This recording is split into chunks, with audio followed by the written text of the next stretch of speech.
Welcome to my channel. আজকে রান্না করব ফ্রেঞ্চ ফ্রাই। করে কেটে জলের মধ্যে একটু নুন দিয়ে ভাপিয়ে নিয়েছিলাম।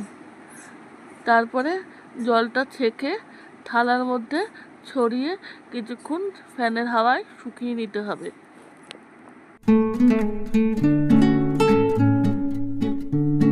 তারপরে আলুগুলো যখন শুকনো হয়ে যাবে, তারপরে একটু হলুদ গুঁড়ো, লঙ্কার গুঁড়ো আর একটু চালের গুঁড়ো দিয়ে ভালো করে মাখাতে হবে। মাখিয়ে রেখে যখন আর আলুর মধ্যে নুন দিয়ে যখন সেদ্ধ করেছিলাম, এখন আর নুনটা না দিলেও চলবে। আর তার মধ্যে একটুখানি ডিম ফাটিয়ে দিতে হবে। ভালো করে মেখে কিছুক্ষণ রেখে দিতে হবে। রেখে দিয়ে তারপরে কিছুক্ষণ বাদে 5 মিনিট 10 মিনিট রেখে দিতে হবে। কিছুক্ষণ বাদে